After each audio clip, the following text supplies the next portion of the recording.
What do you do when the WWE Network bites you back in the ass? A lot to discuss. Podcast.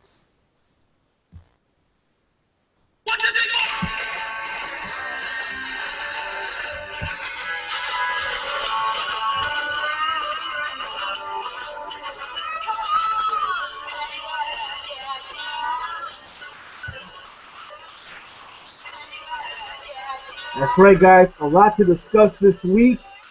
And yeah, we are live, guys. TEAMHEEL Podcast, episode 45. As always, I'm Heel Steven, joined by Knowledge of Wrestling. And our guest this week, he's a YouTuber and also a pro wrestler. That's right. Duo Dreamer, 2K26. Did I say it right?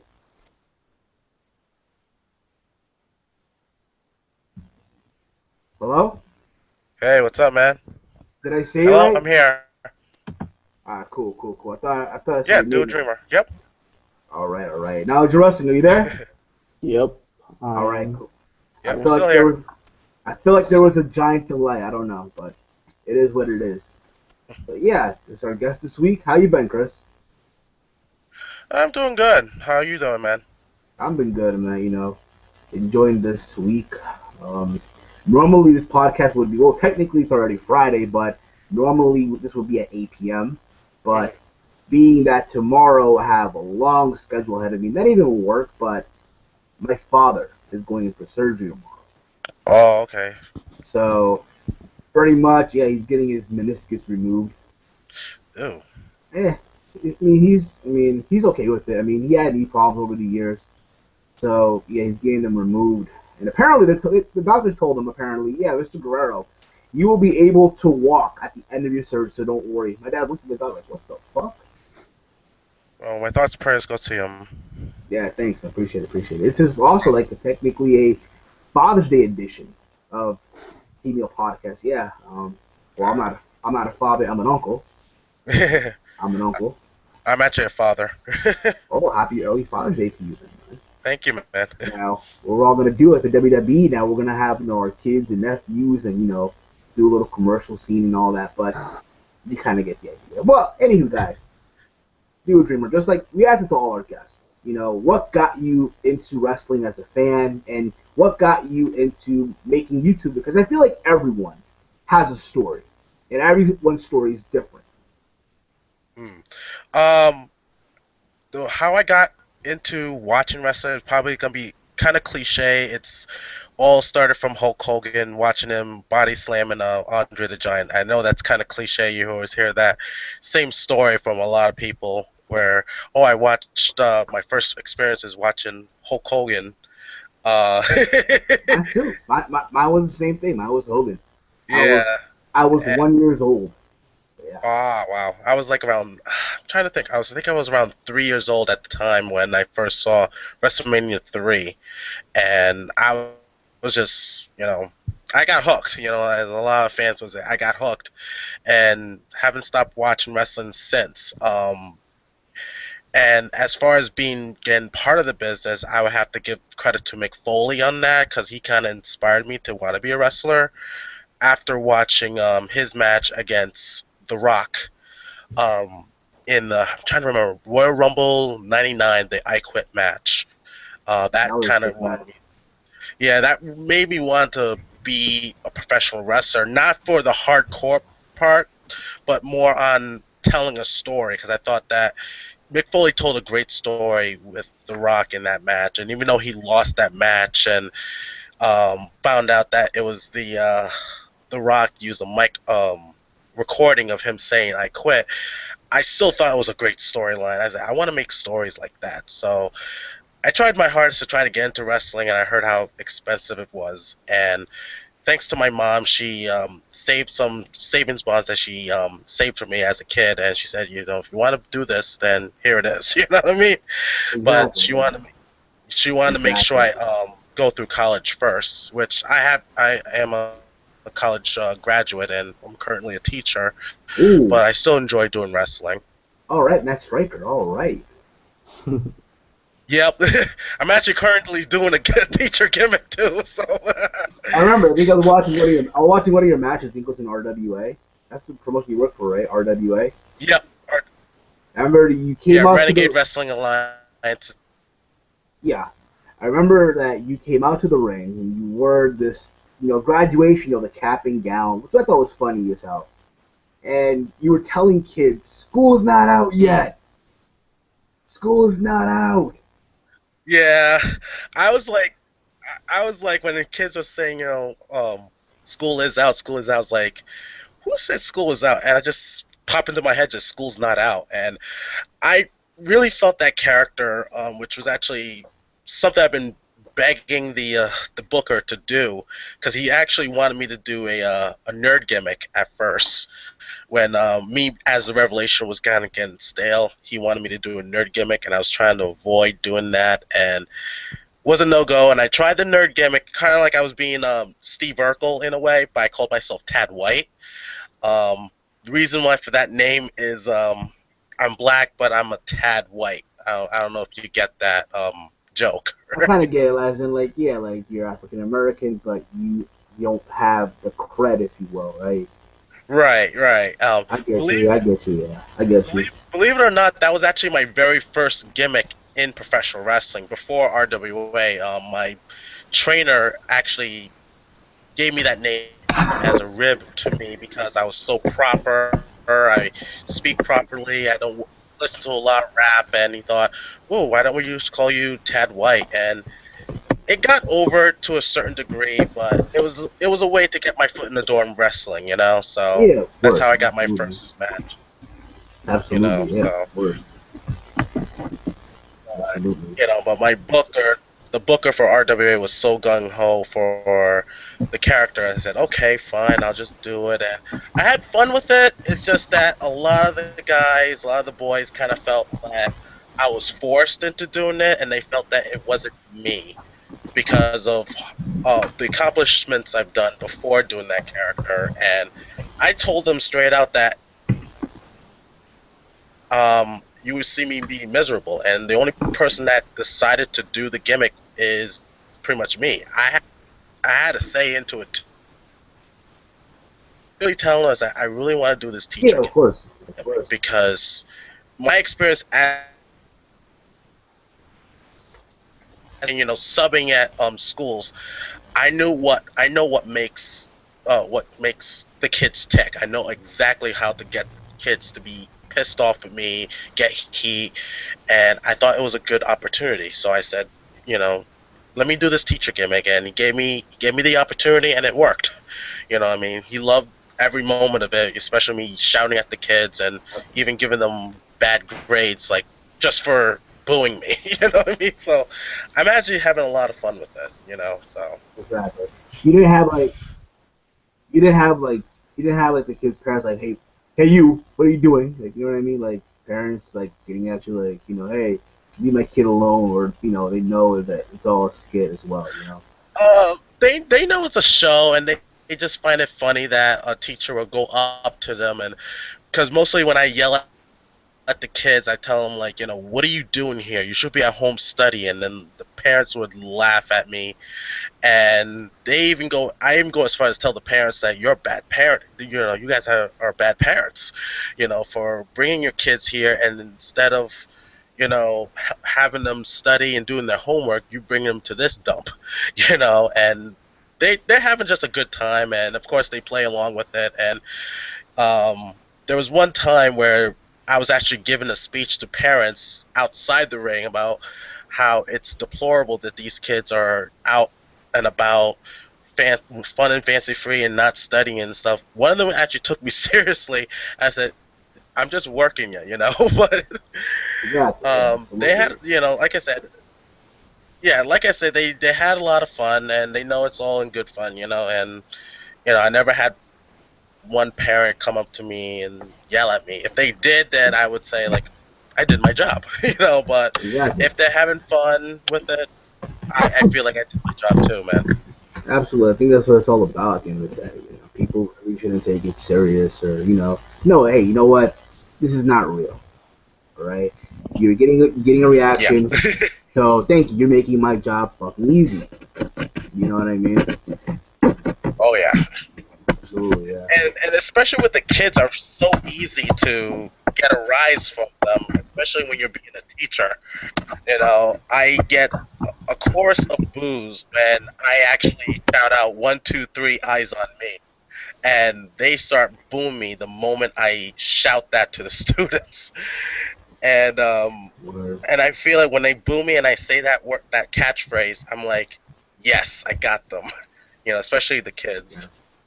You don't try it also like in the classroom as well, like 1, 2, 3, all eyes on me, or like you don't bust out your gimmick, if you will, in the classroom as No, well. no, I'm more professional when it comes to the kids. Well, depends on how the kids are behaving. Is when I kind of get into that wrestling mode. Where I try not to be too much of the wrestler Chris Sterling, but more of the teacher Chris Sterling. So I try not to get into that mode, but sometimes, especially with the middle school kids, they can be very disrespectful, and sometimes that comes out, in my Yeah, oh, rage and stuff believe like me. that. It's like, okay. Oh, I can imagine. Even at my job, like I'm a supervisor, right? And normally my shift is normally Mm, the afternoon shift at the supermarket. And mostly at that hour, it's all the high school kids, junior year, sophomore year. Some of them are in their senior mm, year. They're excited. Summer's here. And unfortunately, where I work at, it's the hood. So they act like they know it mm, all. Like they act like all right, okay, it's cool. I remember I had this one colleague of mine, one coworker, and she was like, "Oh, I'm about to be 18 years old. I'm about to move out my house." And I'm like, "Okay, yeah, go do that," because I done it. Right, I mm. done it. I moved out at 18. I was one of those kids who thought, you know what? I'm 18. I'm an adult. I'm indestructible. Nobody can fuck with me. And yeah, I'm for real. I'm Oh for real. I thought that. I thought that to the T. And yeah, I moved out of my house. I we moved all out. do. I moved out at Mm. 18. I was living at my friend's house. Who was also friend of the family, right? Yep. And I lasted a year and a half, almost 2 years. I lasted on my own Oh wow. until I realized, you know what? And then, mind you, I was living, all about, getting wasted, smoking weed, getting drunk. Come on, high Mm. school years, But it was what it Oh was. yeah. It was what it was. And I'm like, you know what? Yeah. I'm blowing money way too fast. So I'm Mm-hmm. like, you know what? All right, mom, I'll come back home. She's like, all right, you can come Yep. back, but what she would say now is, I'm afraid I got some bad news. You are no longer my son. Now you are my tenant. Uh-huh. You are now Yep. my tenant. Yep. So I'm all right, fine, fine. I'll take it, no problem. So Oh yeah. yeah, so as you can My see, mom said the same exact thing. yeah, you can see when I shoot No, my my mom vid. said the same exact thing, Yeah, so man. as you can see, where I shoot my vids and all that, this is the place, Yep. and I see pretty much, it. yeah, I paid 300 But fifty yeah, dollars. I actually tell my students this. Oh, sorry about that. But I actually tell my students when I tell them to do their work and they say, "Oh, that's not fair." I said, "Well, guess what? Life's not fair." And they say, "Well, life is fair." And I tell, "Well, wait till you turn 18 and tell me if life is fair." You know what I mean? I always tell that to everybody. And then I met one of my students from college, and he said, "You know what? I remember what you said. You were right. It isn't fair. I have a lot of responsibilities. I wish I can play more and stuff, and like I used to." And something my mom always told me, have appreciate being a kid now, because once you turn 18, fun time is over. Now it's all about Absolutely, responsibility. And I absolutely. mean, we definitely all go through that stages, whether it's through college or just decide to do something besides college and stuff. We all go through that stage where Yeah, we think we're invincible and stuff, and then all of a sudden reality hits you in the face and you exactly. realize, damn, And, I should have listened to my parents to enjoy being a kid. yeah, you exactly. know Yeah. And to make matters even worse, I had a girlfriend for 4 Mm. years. She was actually my fiance. Oh, I didn't know Yeah, you were engaged. yeah, Congratulations, man. yeah. I know. Was. Oh, you was. I was engaged. I, oh, okay, you was. Yeah, I was. Yeah, I got engaged around 20 years old. I got engaged. Yeah, 20, 21ish. I got engaged. Oh, wow. What was I thinking at Mm. the time? I had no idea. What the fuck am I doing? We were young. We're stupid. No, no. But the thing was that my mom loved her, like the daughter she never had. You know what I Yep. mean? So I was like, all right, cool. And she Mm. was actually living with me too. For 2.5 years, she was living with me. Mm. But I moved back in my house. So Yep. so then it was one of those things where I'm like, you know what? I'm barely 23. Like, yo, I want to live life. You know what I mean? Mm-hmm. And she was older than me. She was older than me by like a year and a half older than me. Oh. So it's like, you know what? I told her, listen, you know, I ain't ready for this shit yet. I'm just not. I'm sorry. I'm sorry. Like, you know what? And things happen. Nothing lasts in life. Nothing lasts forever. All right, Mm. and it is what it is. Now she's with somebody. I'm happy for her. Yep. Believe either she may think that Steven is now miserable and this and that because she never called me. She never called me heel Steven.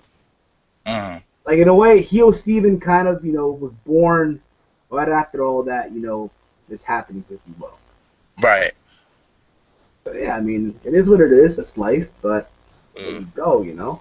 But anywho, guys, like I was saying earlier in this podcast, what will you do when the WWE Network bites you in the ass if you work for WWE? Um, if I was in the WWE, I would want to make sure I'm in one of the top guys because if, like most of the guys that got released, are like very low tier, Yeah, and the fact that the WWE lost so much money this year, I think it's mainly because of the WWE Network and also that deal they had with NBC and MSN. um, NBC Universal when the stock, Yeah. yeah, So for those of you yeah, who have and the stock went down. They like, go ahead, oh my bad, sorry. my bad, my bad. Apparently there's a delay. I think there's like a delay for me and you. Yeah, I think there is a delay. All Yeah. right. Well, for those of you who have been living under a rock for these last 24 hours, WWE has released 11 people from their company. Literally Mm. 10 wrestlers and one referee. Okay. They released Drew McIntyre, Jinder Mahal, Oksana, Kurt Hawkins, Teddy Long, Holla Holla Holla, Camacho, Brodus Clay, Yoshitatsu, Evan Bourne, and some referee whose name I forgot already. Mark Harris. There you go. Mark Harris. Mark Harris. There you I, go. I don't even know who he is either. I think he was the black ref. I think so, yeah. I think he refereed NXT or on Smack. I never really seen him referee. Like, honestly, the only referees that I know are Mike Chioda, who else? The blonde. Yeah, Mike Chioda, Todd Robinson, I forgot his name already. Charles Robinson. Josh Robinson, Todd Sinclair, Mm. Brian Hebner, Earl Hebner, and Nick Patrick. Tim Well, White. There you go, Tim White. Oh, you get the idea, though. Like, come on. Yeah. And now, recently in NXT, Drake Younger. What? Yeah, you hear the news? He signed a deal with WWE, but now he's just a referee at NXT. He's a Oh referee. wow. Mm. Hey, he signed the contract. Yeah. Hey, as long as you're making money, that's all that matters to my opinion. Yeah, I see the same thing. I say the same thing too. If you get your foot in the door in the WWE, it's still an opportunity. You never know. You know what I mean?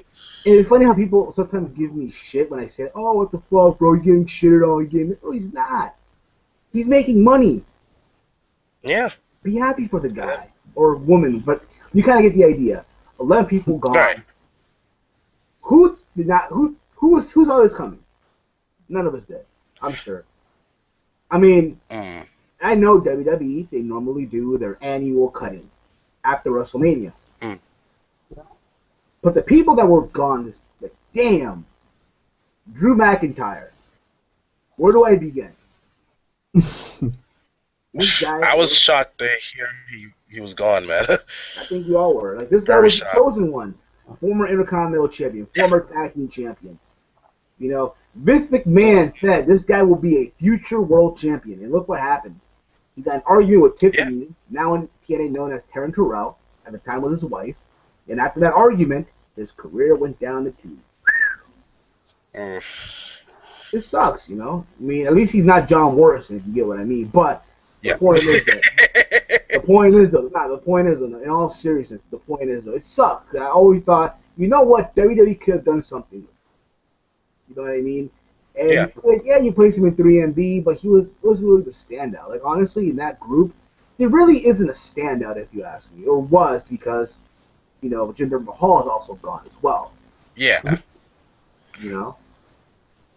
Well, I didn't mind them in 3MB, to be honest with you, because I thought it was entertaining when they got into the group. However, I found it as a way of, like, saying, like, make them relevant and get TV time, and sometimes, and this is what I've learned in wrestling, sometimes you have to make an ass of yourself to get over, sometimes, Exactly. especially when it comes to entertainment.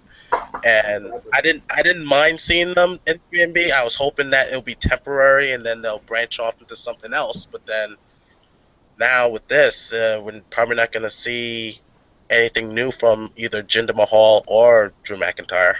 And it's funny, too, because, you know, you say make an ass out of yourself. Perfect example right now, being in Sandow. Yes. Last Monday on Raw. We'll get to that in a bit. We'll get into that in a bit. Yes. But, what was going to be Jinder Mahal, another guy who got released.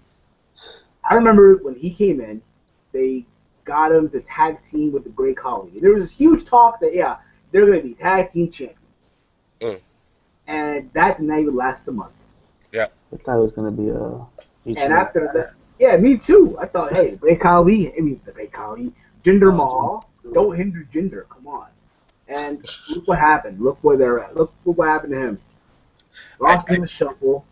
He's in 3MB. Yeah. The fact that Heath Slater and Hornswoggle are still employed by WWE is beyond me. I think with Hornswoggle, it's because he's kid friendly, and they can still squeeze something out of him for the kids. Hence why he's still in the WWE, unfortunately. As for Heath Slater, I'm thinking that they're gonna change him into Clem Layfield.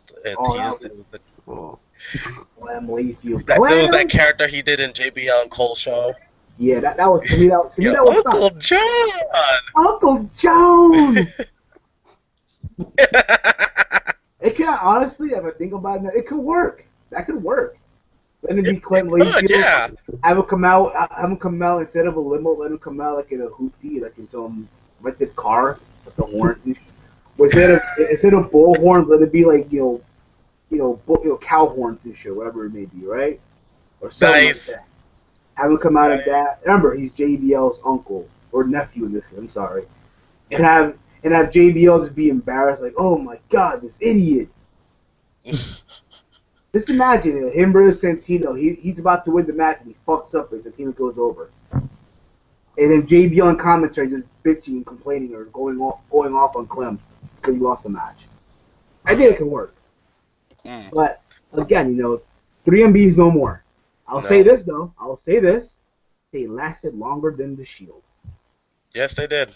Yes, they did. I didn't think it was gonna last long, but it lasts long. There's something about them that actually did work and make them last longer. And who can forget? And I was telling people, who can forget their match with El Torito and Los Matadores? Yeah. I still think that the pre-show at Extreme Rules was like pretty much a really great opener for the show itself. I was there. I was there when it happened. I was there. The crowd was into that. The crowd was hot.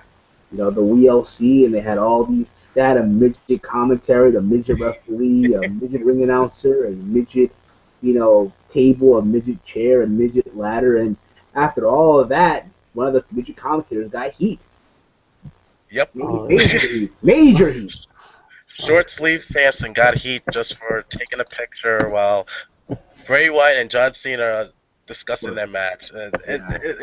It's those things that sometimes I would be concerned in WWE that you kind of have to walk on eggshells. That the littlest thing you do can get you the biggest trouble for some reason when you're in the WWE. You know what I mean? And it's scary. You have to kind of I walk on think eggshells. I think in all of wrestling you have to walk on eggshells. I think, in my opinion. Oh yeah. I think if you look at also TNA, look at Ring of Honor as well. You have to always walk on eggshells Oh yeah. because it can be the smallest thing you do. The smallest thing you do that could make you or break you. I Hmm. believe. Mind you, I'm not a wrestler. But I can, imagine, the smallest thing you Yeah. do can break you or make you, right? Yeah, and I've had experience with that by doing little mistakes, and then all of a sudden, I am the Booker's, and I'm the Booker's worst enemy, and I try to Yeah. keep my nose clean and try to say, I better not make any mistakes or getting mad, and then sometimes it's the littlest thing. I think part of it is stress too, is why they take it out so harshly on people when someone does something little, because running a show, just one little show, even an indie show, is a stressful job, especially when you have to make sure that the ring gets set up, production gets set up, everything, make sure that, all is squared away, make sure everyone's there. It is a stressful job, and I can expect it to be 10 times worse in the WWE. Exactly. We'll get into that also in a bit. We'll also get into that. Also, we got Mm. releases. Oksana. I'm gonna be honest. I kind of saw it happening. Watch Yeah, on and I'm Raw. not surprised that she's gone. If she on Raw, she got hit with. She got thrown water at her by Alicia Fox and shoved popcorn down her throat. I'm gonna be honest. In some sick way, I thought it was hot. I thought it was sexy. I thought, you know what? This is sexy. Holy crap! It was so bad that it was entertaining. I want some popcorn now. Great. Now I want some fucking popcorn. I'm about to open a bag of Wise, white cheddar cheese popcorn and shit. Come on, it's hot. It was awesome. You know what I'm saying? So women and food is your Why fetish. not, right? I mean, Pretty to much. me, to me, in some weird way, seeing a woman eat is sex. Yes. Seeing a woman eat, I just find it sex. Now, I'm not saying you're gonna eat like a fucking, like a mob boss. Now, hell no, but you kind of get the idea, right? If you get, Yeah. Yeah. Then maybe they have a banana or a lollipop and stuff if like not, that. Then if yeah. you're eating sushi, if you're eating chopsticks, I find that sexy. If you're a woman, if you're using chopsticks, you're eating like pasta or rice, whatever. I find that sexy because not a lot of people know how to use chopsticks. Yeah. I've learned that along the way through my time of being with so many women that I have been, but whatever. But also, Kurt Hawkins also gone, former tag team champion. I'm gonna be honest. You know what they could have done with Kurt Hawkins? All right, put him and Zack Ryder with the Real Americans. Right? Just imagine that Zeb Coulter managing Jack Swagger, and what were the name back in the day? What? Hawkins and Ryder. What was their tag team name? The Major Brothers, right? The Major Bros, whatever. There you go. Just imagine that. That would be a good group. Exactly. What are your thoughts, Chris? Chris? Okay, we're experiencing technical difficulties with Chris. Chris! Uh-oh. What happened? I don't know. I'm not worried, though. But you kind of get the idea. You know what? Yeah, WWE it could have done. could have been it could have had something to do for them at least, Kurt Hawkins not doing much and Zack Ryder. Yeah, apparently he lost his connect. He'll be back on. But just imagine that. Zack Ryder, Kurt Hawkins teaming up with Zeb Coulter. That would have worked. Definitely. But again, it's WWE creative, lacking idea, lacking, You know what I found? Who I heard called all these people who don't know they're released? I know you don't watch the show, but the Tool on Total Divas, that Tool guy, Oh yeah. That's That the guy, guy. Oh my god. he called everyone there. You're released. He's the new John Laurinaitis. Yeah, the new John Laurinaitis. What is John Laurinaitis doing? Is he Apparently, gone? I don't know. I think he is. If he's not, then I don't know. Maybe he'll go to TNA. He's an agent. Maybe he'll go to TNA. Who knows? Or Ring of Honor. He But should. yeah, I mean, yeah. we'll move on now. We'll move on. We'll move on. The next person that got released was. I have my list here. I have my list because he was funny, right? I did a video on it. Hey, Chris is back. Hey, Chris, you're back. I see two of his. Yeah, no, it happens. It happens. Normally when you get off and you come back on, two people appear. Yeah, it's a weird ass glitch. Chris, you there? Well, I can't hear you. Hello? There you are, Chris. There you are. Hi, sorry about that. My internet is acting funky. It's been acting funky for a while for some reason. Like, it stays on and then turns off. It stays on, turns off. I don't know why, but gonna It have to check happens. my Yeah. internet provider and stuff. But anyway, Yeah. That's what what we're we're talking about now discussing. again? Kurt Talking about Hawkins. chopsticks and sushi. Yeah, yeah. We also talking about Kurt Hawkins, who also got released today. And I was Oh, Kurt discussing Hawkins. Okay. before you got off the air. While we were discussing, just imagine, right? If Kurt Hawkins would have reunited with Zack Ryder, right? The Major Brothers, the Major Brothers, right? And Mm. they were to join the Real Yep. Americans. Just imagine that with Jack Swagger and Zeb Coulter as the manager. I think it could have worked. I can see that. Three Caucasian guys, we the people, the Real Americans. Mm. I thought it could have worked. But Yeah. again, I I don't I can see. know what's in the mind of creative. I don't know what's their mindset or what pops into their head. What pops into their head when they have an idea or not. You know what I mean? Mm. Mm.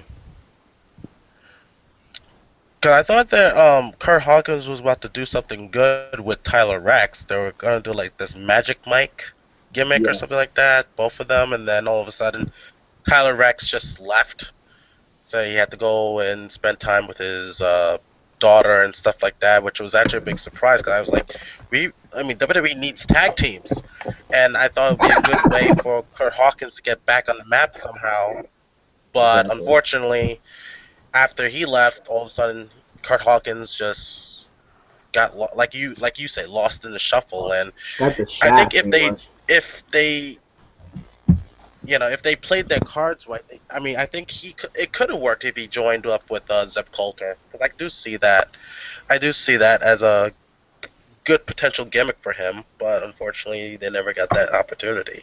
Heck, Exactly, even making Zack Ryder and him as a tag team again, like the Long Island bro. something. I don't know, like The called Long whatever Island, the Long Island or Express, the the Long Island Express. Long Island.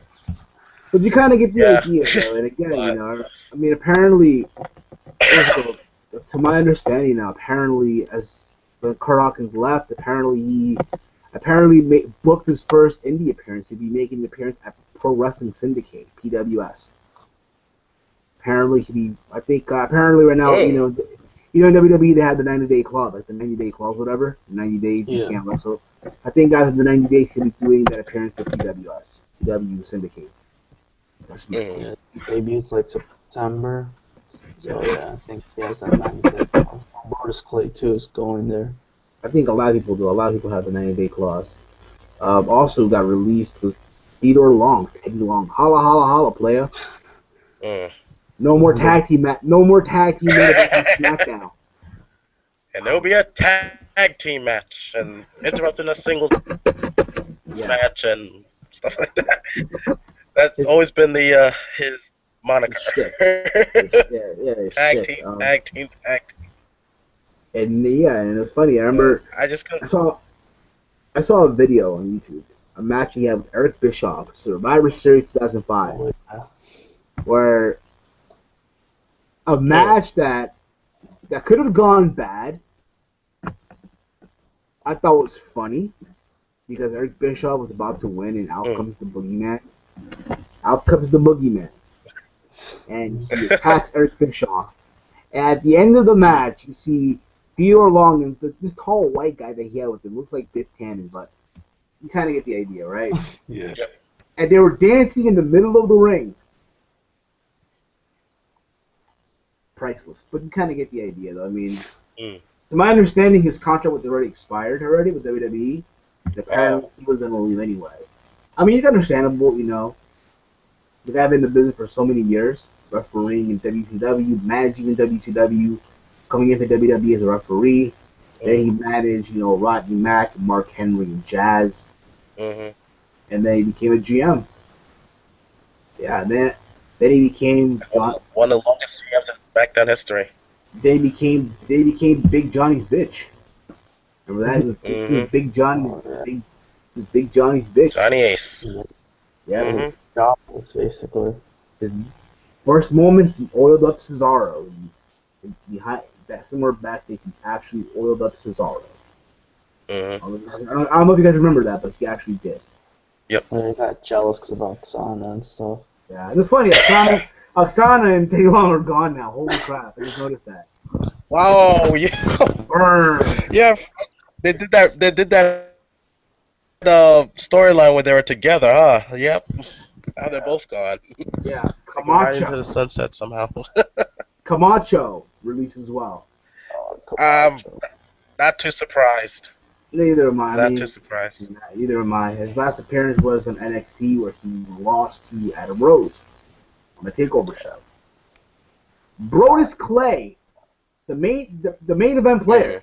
I'm the main event player. I was really surprised. His last appearance was on NXT where he put over Adrian Neville. Pac. Crazy. It's sad. I mean, not really sad, but it's like. They could have done something with him, man. Yeah, they could have. Yeah, they could have done something with him. I'm still surprised he's gone. Of all people, Brodus Clay, I was very surprised that he left. Yeah. He was. And I was really looking forward to him doing the main event player gimmick because I thought that his reasoning of why he turned heel, turned on the Funkadactyls and Lord Tensai was actually gold. You know, talking about not being in WrestleMania, and I would feel the same way too. So it was really relatable. He made a connection as to why he decided to break away and became a heel, and it was just, I thought it was gold. And then all of a sudden, didn't hear much from him, and he was in NXT, and then now he's gone. You know, it's just Yoshitatsu. He had a lot of potential. You know. Yoshitatsu. I'm not surprised. Let's be honest. His last no, not me either. His last appearance was WrestleMania 30 in the Andre the Giant Memorial Battle Royal. The first guy to be eliminated. That's something. Did he ever have a match on a pay-per-view where he actually had a feud? No, right? I don't think so. God, I can't recall. Dang, WWE lets us shit on these Japanese wrestlers. Damn it. They thought he was interesting, and then they're gonna get around in ECW. And supposedly they're gonna sign Ibushi, and they're gonna sign Kenta to a contract. So that should be fun. Maybe, hopefully, they don't turn out like Yoshi. And Devin, so yeah. But anywho, the second to last person on this list is Evan Bourne, Matt Sydal. I'm not. I mean. Yeah, I'm not surprised. I'm not surprised. Remember, people on Twitter were going, "Hey, when are you going to come back?" It was like almost 3 years, right? Since he's been gone. I think a year and a half or two. Like Air Boom and 2 years. People were expecting him to come back. People were tweeting, "Hey, when are you going to come back? When are you coming back? When are you coming back?" And he actually had matches on live events for NXT at the house shows. He had a couple of matches. Yeah, but creative didn't have anything for him. Exactly. I don't know why. Why just keep him? You might as well release him. And the last but not least, finally he got released. I'm not trying to come up like a fucked up person, but JTG. Wow, what a veteran. He's What a been there veteran. for like 7 years, 8 years. Yeah, the veteran. Shit. He's a veteran. Never won a title in WWE. won a title. Never won a tag team title. That's crazy. Cross, I should have won at least one. Yeah. Tag championship. Yeah, exactly. Chris, are you still there? Oh, he's having that problem again. Yeah, it happens. It's an ongoing thing. It happens to all of us. But yeah, it happens, And people are wondering why the fuck were we not live last week? Well, here's what happened. Last week we were setting up the podcast and we were gonna go live, but apparently some guy could not hear me through his cell phone. I couldn't hear him. He could not hear me, so we were struggling. I was trying to fix my audio problems. What the fuck was going on? And by accident, I deleted the webcam. You know, every laptop now has that's a built-in webcam, right? Yeah. I deleted the software by accident. What? Yeah, I was trying to fix this shit, and yeah, and because of that, we did an audio podcast, which really wasn't the best audio quality in the world. I'll admit that. All right, I'll take full responsibility for that. But my for people that don't know, myself, obviously you and I we've been discussing some changes. If you noticed, the title to this podcast is not Gut Check. Well, Gut Check Podcast is no more. From here on out, we are the TEAMHEEL Podcast. Right? And we might be moving the podcast back to podbean.com. Most likely to. So we don't know when. We don't know when. All right. It's not like we hate this, but in all honesty, it's more professional. So I'm not saying we're professionals now. We're not saying that, but it's one of those things where you've been doing this for a long time, and don't get us wrong, we love doing Google Hangouts, right? Yeah. We love doing it. The experience is live, the live feed, people can see what we're saying and all that. You can hear us live and all that, interact with us in the comment section, the comment thread of this live stream. But it's one of those things where when you got to think about it, you got to take it to the next level. Yeah, you right? And to move on. exactly, yeah. I mean, I'll be honest too. Throughout this week, I was listening to Jericho's podcast and also Solo Monster Sound Dog. And it made me realize, like, yeah, we got to take it to that level. And I don't know what happened to Chris, but hopefully he comes back. And he's back! So yeah, real soon we'll move to Podbean. We'll give you guys more information on it once weeks come by in the upcoming weeks. I so hate my computer. Don't we all, bro? I hate my old computer. My old laptop was shit. It really, really was. It was the worst laptop you could ever imagine. Which did a lot of things there. Who's the guy on the show? Well, he's Duo Dreamer. Chris Sterling, Mr. Sterling. Yep. One part of the Men of Honor, right? Men of Honor. The Men of Honor. Right? Hello? Yep, Men of Honor, right? yep. Yeah, you there? Yep. You can. Yeah, I'm here. Men of Honor. Can you hear me now? MOH. Yep. Alright. Did you ask a question? Because it was kind of breaking up. Apparently, some guy was asking, who's the guy on the show? No. Some guy asked us in the comment thread, who's the guy on the show from Jamin1998. He's a good kid. He means well. Alright? And he asked, who's the guy on the show? And I told him the guy on the show is Duo Dreamer, Mr. Sterling. A part of Men of Honor, yep. MOH, RWA. Renegade Wrestling Alliance. Did I say it right?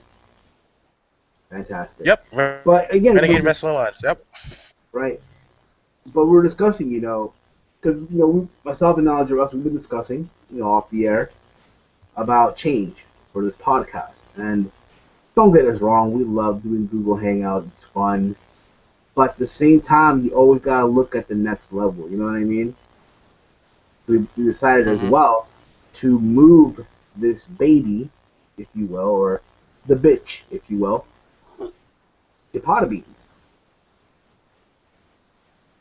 We don't know when, but it might happen real soon. When it happens, Mm. everybody will know. We'll obviously it'll be audio recorded like the old days back in the day. I'm sure there's a live stream for that as well. I'm hoping if there is, because if there is, awesome, amazing if there is. And hopefully myself and Knowledge of Wrestling will invest in professional microphones and all that fun stuff that comes with it. But yeah, it's part of the change, you know. It'd be And less if you glitch. and if you go on the podcast page, which is Gut Check Podcast on Facebook, you notice the logo change. You change the logo to THP, Team Hill Podcast. Hey, you gotta embrace change sometimes, you know. You don't believe me? Ask Kane. Yeah, he went from Kane? Demon Kane to Corporate Kane, back to Demon Kane, and maybe next week he'll be Gay Kane. Who knows? You know what I'm saying? Just never know. Wow. But yeah, Raw this past Monday night. What can you say? What can you really say? The whole show was pretty much built around the explanation of Seth Rollins. Yeah. Chris, are you there? His computer's acting up again. What I'm assuming. But, okay. So pretty much Seth Rollins said that, I pretty much decided to move for myself, what's best for business for me. And let's be honest here. Let's be honest, all right? I get it. He's a heel now. But did you find his work on the mic, because now he's a heel, to be corny? I thought it was fine. I don't think it was the best promo, but it's something new for him. So I'll just say it was decent. I mean, I understood what he was getting to though. So Exactly. he wants it in for himself. That's what Exactly. he just wants to be Seth Rollins, not be a part of any group. Chris, Yep, I'm back. what were your thoughts when Seth Rollins promo? Like I was telling Knowledge of Wrestling, I felt that I get it now. He's a heel, but it seemed to me that his work on the mic was a little corny. Mm. Like he didn't seem threatening. You know what? When you turn heel or something, you supposed to come off like, yeah, you're threatening now and shit, right? Yep. Yeah. And he didn't. I didn't feel like. I feel like it's like those posers at the mall when they try to act big. Yeah. That's what it felt like to me. Like I laughed at it. Like, It, okay, it, this kid's harmless. Come on, you're harmless right now. You know what I mean? That's how I felt. That's where I felt, to be like, honest. But again, like I got every, like like I got the justification as to why he did what he did, but it's just it just like you said, it was like lackluster of the way how he presented himself as to why he betrayed the Shield. But I don't know. I mean, I think it's a great opportunity for him at the same time, but you know, like I liked how he did it on SmackDown at first, but then when he did it on Raw, it was like, okay, yeah, you like know what I mean? It was like, all right, I'm excited. so Yeah, I mean, I, I mean, obviously they're gonna change his gear. They're gonna change it. He's still wrestling in the same gear. I hope I so. mean, honestly, I don't mind it. I don't mind it really. I really don't mind. I hope he stays the same way. But if they gotta change his gear, then change his gear. You know, change his Yeah. gear. Why Okay. Yeah, not? but it just Have him more it tights. just doesn't it Have him still more, doesn't separate him have from him the more tights. Shield Have him though. more. Yeah, exactly. I agree with that. Now, I don't think he's part of Yeah, Evolution yet. I don't think he's part of Evolution. I just think he's. I just think that he is in. I think it's more as in, yeah, you are in our internship, if you will. mm, That's what I feel like. Yeah, it's part of the internship of Evolution. An Evolution internship. If you pass, you're in, pretty much. All right. And again, honestly, I thinking back at it now, I don't think it made sense. I get it. They try to give shock value from the week before mm. episode when he turned heel. Can you think about it? Okay, because I hear people say, "Oh, I hope it's all a work. I hope it's all a swerve and all that." And Seth's trying to destroy the heel from within. which I personally don't think it makes sense. If you think about it, the Shield beat Evolution 2 pay-per-views in a row. Yeah. And the week when Seth was split from the Shield, Batista quit. Mm-hmm. So how the fuck can you try to destroy from the inside? There's nothing to gain from it because they already kicked Exactly. their asses. So. Exactly.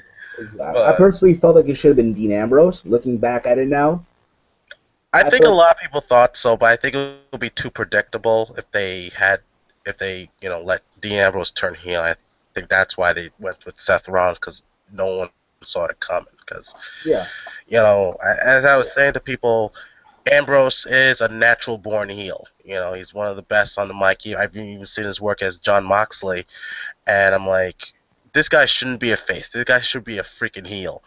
And I think that's what people were expecting. And then once they saw Seth Rollins pull the trigger, everyone was shocked.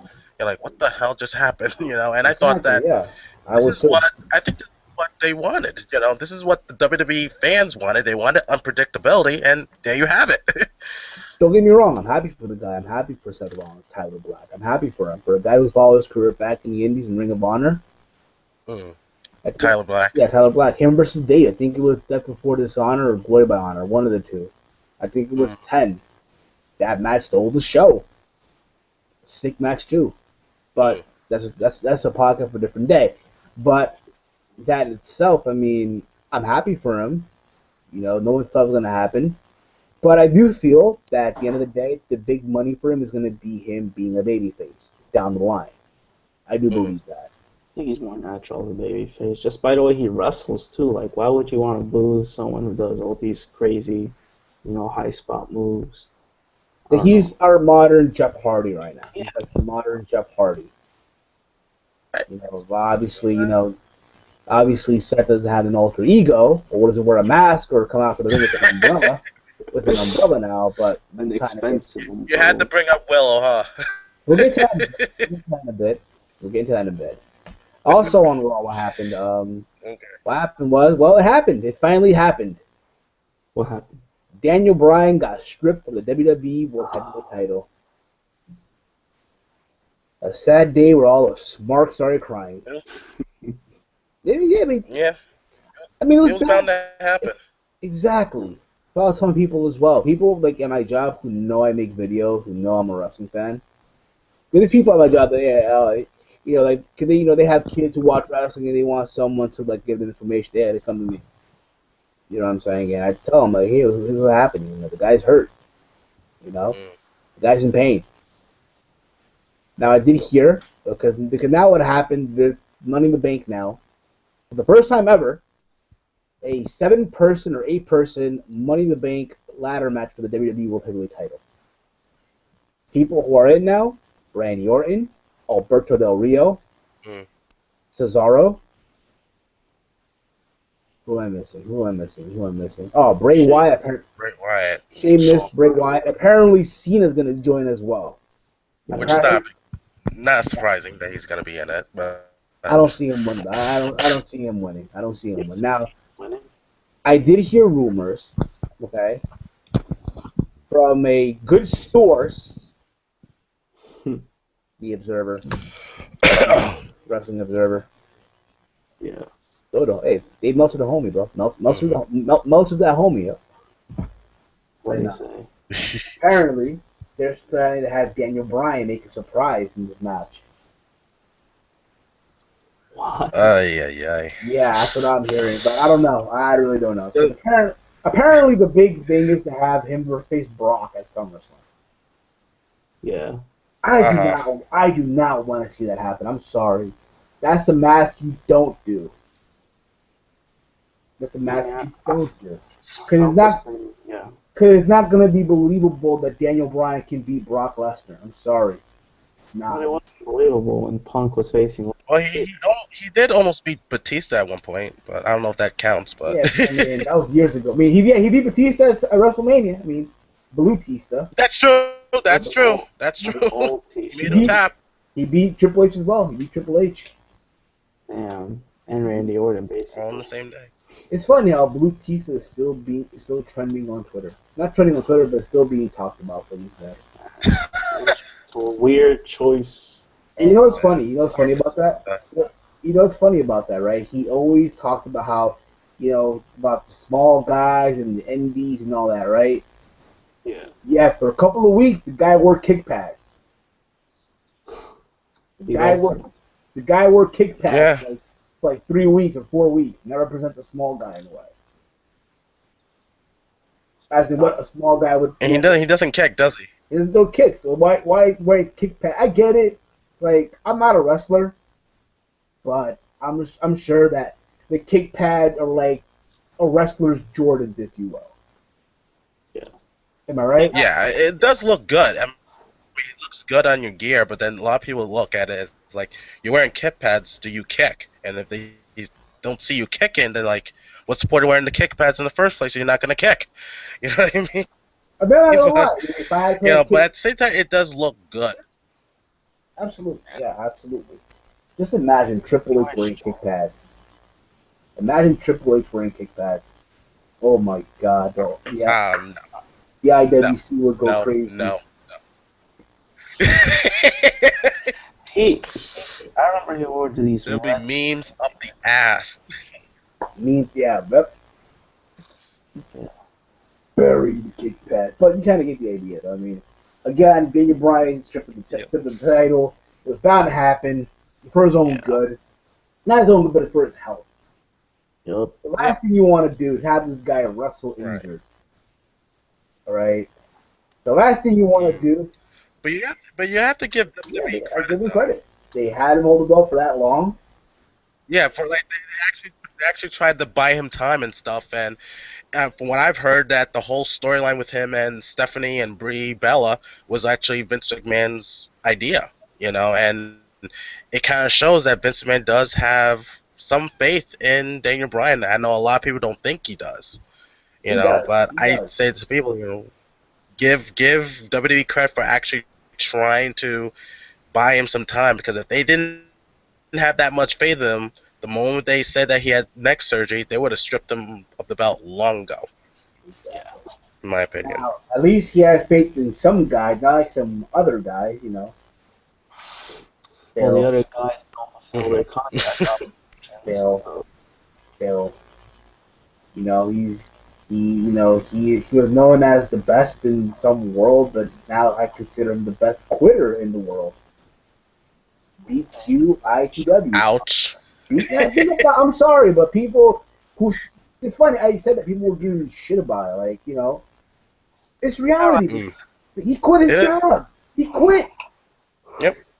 I mean, we'll give you a perfect example. Roberto Duran, when he said no mas, that means he quit, right? Yep, he quit. He quit. No mas. You quit. And Punk man, he should have just finished up his dates and not renew the contract. You know what I'm gonna do? Real talk. At the next Ring of Honor show that we go, if we go in all this at MCU Park, I'm gonna make a shirt. The CM Punk, the white shirt he had back in 2011 with the little red and all that. Yep. I'm gonna have it. BQITW, best quitter in the world. Oh, God. Ow! I don't give a fuck. I would. Why not? I mean, he quit. Yes. Right? It's true. Well, a lot of fans are going to get pissed. Oh my God. They pay for the shirt. Trademark that, Steve. Trademark that. BQITW, best quitter in the world. CM Punk. And it's kind of funny with all these releases. He's not one of the people on the list of being released, because technically he's still under contract with the WWE, Apparently taking us to battle. which is kind of weird. I think because number one, his merch still sells. Apparently, they're still selling his merch on WWE.com. So yeah, his merch still sells. So of course they won't let him go. I mean, I'm a believer that if the guy comes, I don't think the guy's ever gonna come back. To my understanding, I heard rumors that apparently Triple H and Steph said they would rather burn in hell than to see that guy come back. Oh, God. That's just a lot. He's retired, I guess. He's retired now. I mean, maybe we'll see him at a UFC fight, or I'll see him somewhere, at some local Chicago game. Maybe at a Cubs game. Who knows? At a White Sox game. I mean, I know he loves wrestling, but... Or maybe he'll back to Ring Or of him Honor. fighting Jason David Frank or something like that. Promotion. Maybe that besides WWE. Or maybe he'll join GFW, Global Force Wrestling. That is a big possibility. But again, as far as Brian's Imagine concerned, hoping though, that one gets over. yeah. As far as Brian's concerned, you know what? Hopefully he recovers fast, and I think also in a way it's a good thing that it happened to him because let's be honest, the character got stale, Yeah, his title reign was kind of corny. like, yeah, you won the title, but They're not doing shit with what I think is gonna happen now. I think fans will fall in love with the Chase one over again. again. The Chase, yeah. It's all about the chase. It's all about the chase until you actually get it, then all of a sudden, oh, we want another champion now. Exactly. And I think that's in one all of the things I don't honesty, like about today's wrestling is like we don't get a lot of. yeah. Go ahead. I think what I heard also, apparently what they're gonna do is there you go. I can't laugh, but from what I heard also, apparently what they're gonna do is they might have Cesaro win the ladder match. I'd be all for it. I would be all for that if it happened. Me too. I'd be for that. I would be. So yeah, I mean, that, I pretty much. Well, I'm sure that's your WWE talk, I guess, for WWE. I mean, what was there to talk about? I mean, Apparently. oh yeah, I heard that apparently they might consider turning Bray Wyatt babyface. Oh yeah, that too. It could I work. heard about that as well. I mean, honestly, I mean, I don't know. But then again, to my understanding, there's no more heels or babyface anymore. So, what the fuck, right? No, but Oh I yeah, I heard remember that. The beginning of this year, they were talking about no more baby faces, no more heels. Yep. Heard about it's that. not really working. If you guys want to interact with us on Twitter, use the hashtag. Cause today's trend is all hashtag. Just use the hashtag TeamHeal. So yeah. Hashtag TEAMHEEL. There's no Twitter account yet for the podcast. There will be a Twitter account real soon, hopefully. Down the line, we'll make a Twitter account. We'll make a Twitter account. But yeah, you gotta get the idea. We'll get Alec to run that Twitter account. He normally runs a lot of shit. I've seen him run stuff in the UWC back in the day. Oh, I'm refereeing that page. Oh damn. Oh damn. I'm refereeing that page. That page. That page that buys their likes. What about Page? Yeah, I mean they did. They bought their likes. You know, it's a guy. I mean, Chris, I'm sure you know who they are. I'm sure you know who he is. We're not gonna say his name, but I'm sure you know what I'm talking about here. Who's this now? You know, the guy that runs that page that you and I met from and all that, and a lot of people that busted, that don't say the name, but you know what I'm talking about. He You know that guy. that must not be named. Yeah, I mean, yeah, I know who you're talking about now. the guy whose page myself and Gavinot and other people busted their ass to make, to get it noticed and shit, and yeah, pretty much. Yeah. And yet the guy had the audacity to tell me that I have an ego. Okay, buddy, that's nice. Tell me I have an ego.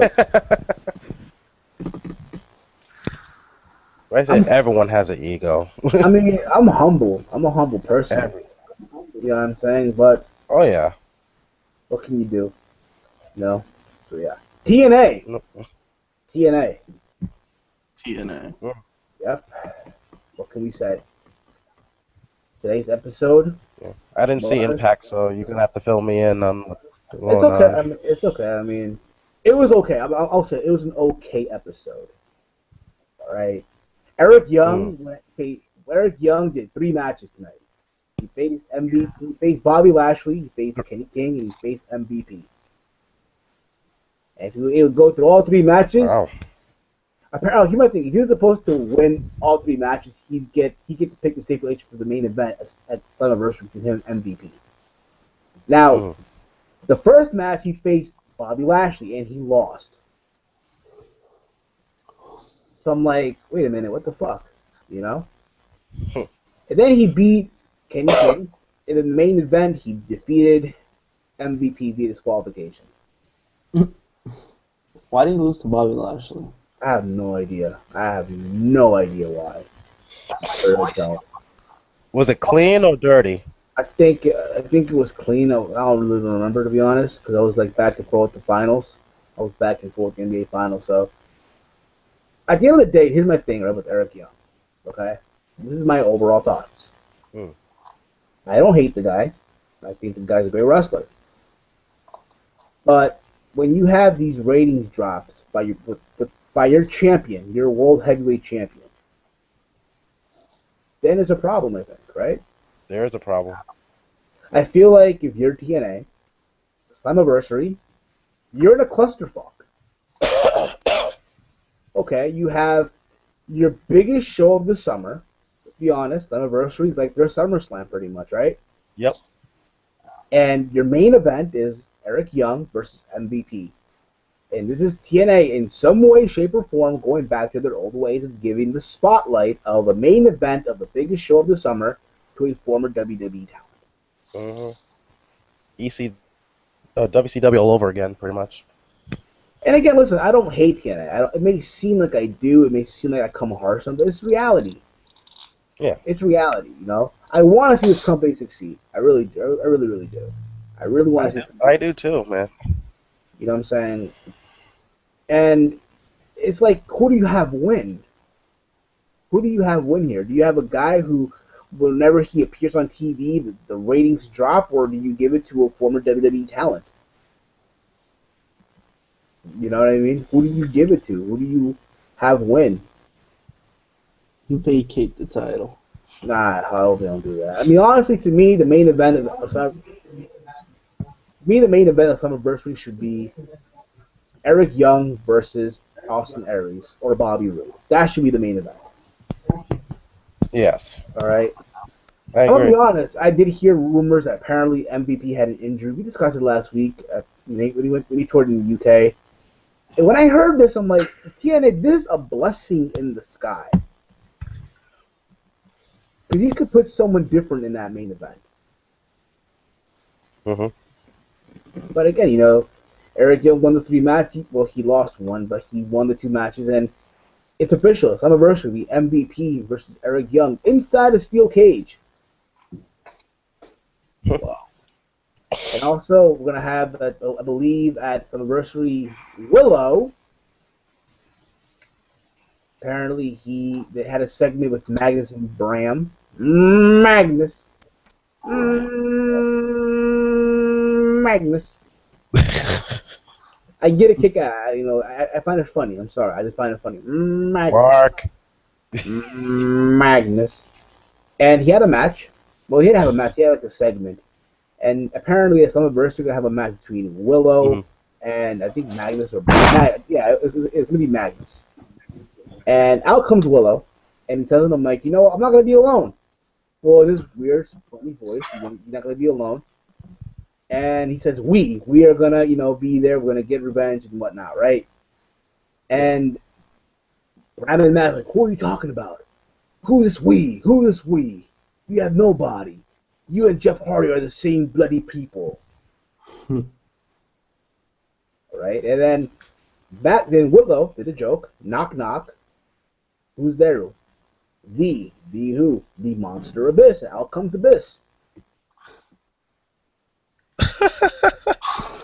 Out comes Abyss. And yeah, so Abyss will be in the corner of Willow. Well, that makes sense. It does. It does make sense. It does make sense. I'm gonna be honest. It does make sense. I think that, you know what? Okay, Abyss had, you know, he wants to get his revenge on Magnus. Makes sense to me. Hopefully they don't fuck this up.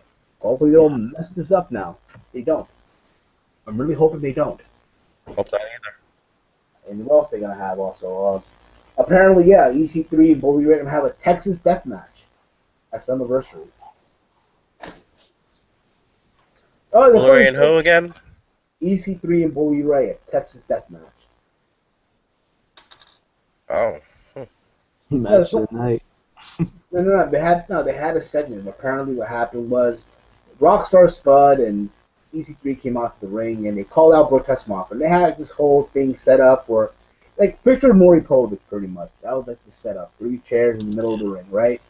And they pretty much say, "Oh, you know what? Bully Ray was a bad person. He treated like shit." And this segment literally was the most awkward segment you'll ever see. If you watch it on the YouTube clip, just the opening segment, that whole thing was awkward. Yeah, I saw that. Like, yeah, like, and the crowd really didn't help.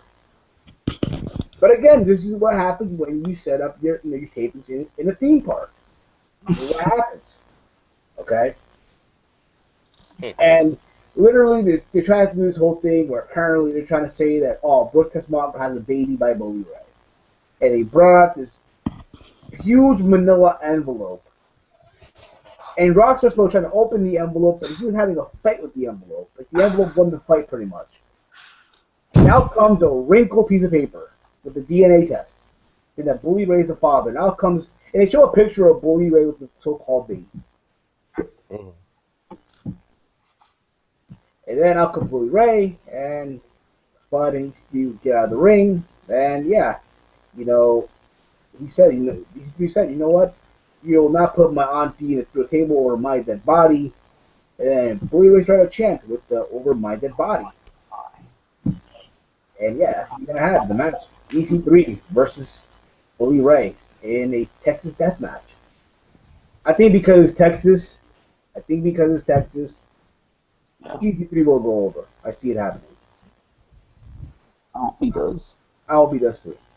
I really do. I think that will be like, in some weird way, that will be like Backlash 04.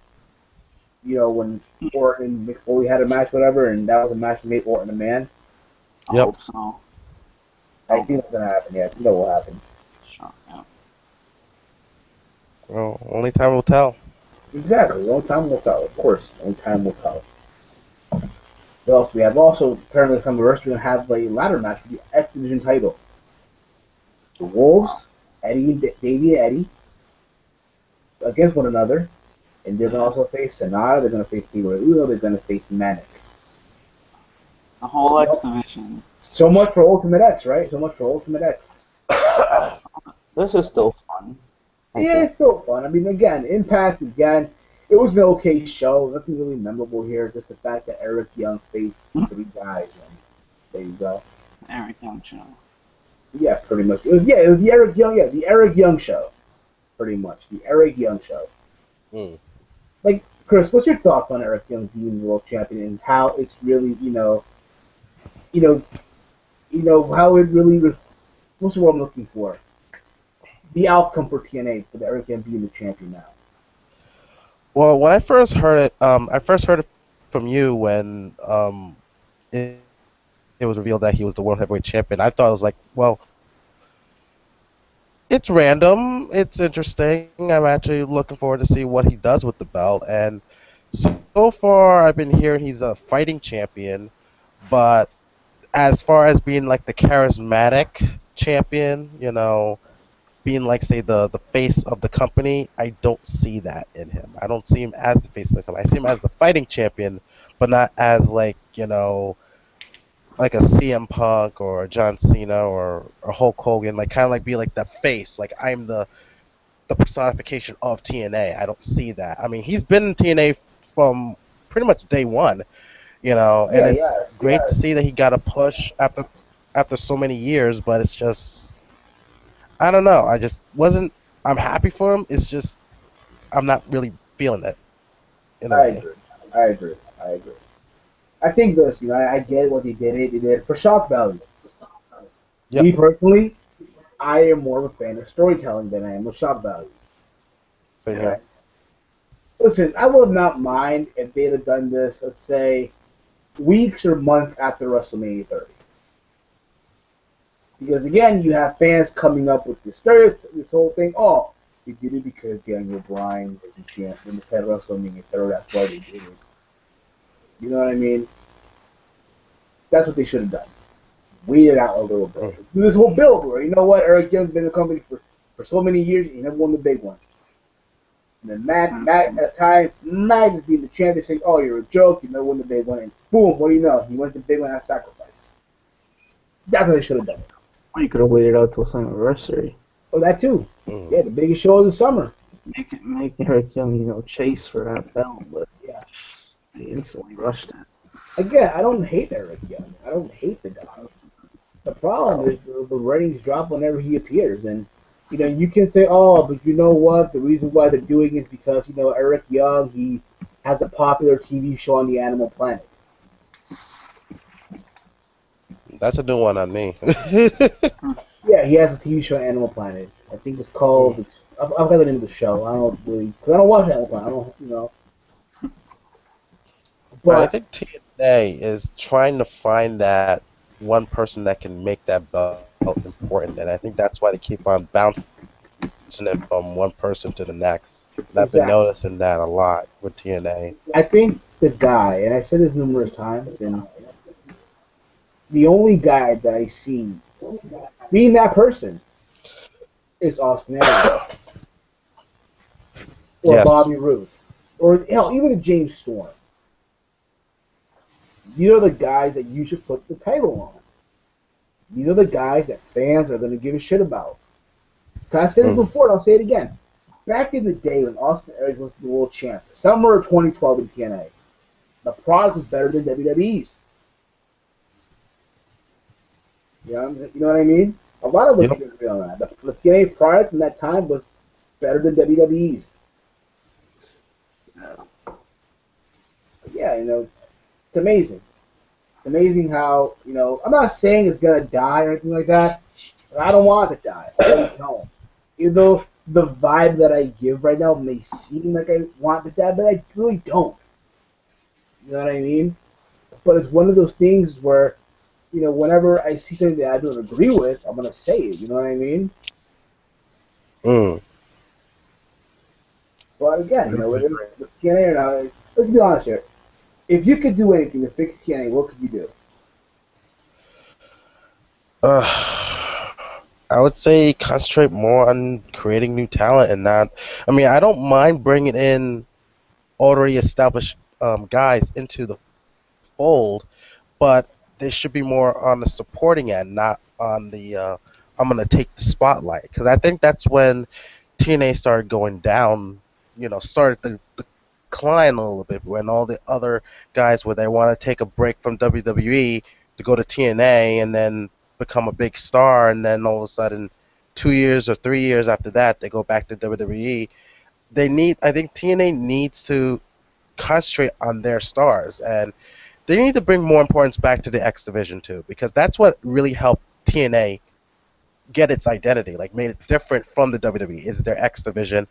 I'm not gonna say about the six-sided ring because I know a lot of people say that they need to bring back the six-sided ring. I don't think that's gonna work. I think it's more on knowing how to handle talent more than anything in Absolutely. TNA. Absolutely. I think, honestly, if I were to do anything in TNA to fix it, better marketing. Better marketing. I think that's the key right now. You know what I'm saying? Look at these Yep. house shows. I'm sure you see the pictures on Facebook I'm sure when you scroll through your timeline, you see people post pictures of, oh, look at this recent house show, empty seats, empty arena, and shit like that, right? I think we all see them, right? Yeah, it's pretty sad. Chris, are you there? Okay, the connection got cut off again. But listen, I know for fans, oh, but it doesn't really matter though because again we're fans. That's fine. But if you are working for TNA, you would be given a shit. You would be. You would be given a shit about it. It concerns them. Exactly. What concerned TNA you? Like cares about they had, they did, yeah.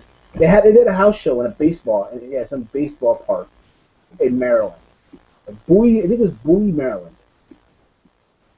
It's a venue that fills up to 1,000 plus people. They managed to bring in up to 300 people. Yeah, and it's sad. It really is sad. I think again, it goes down to bad publicity, bad marketing. You know, Maybe that's why they're doing the New York shows at the Manhattan Center. honestly, People I don't mean, know, but yeah, Grandma, we're going, right? We're going to this shit. We're going. I don't want to call it shit, but we're going to shit, the yeah, show. we're going to the shit. No, I call everything shit though. But as in like we're going to the show.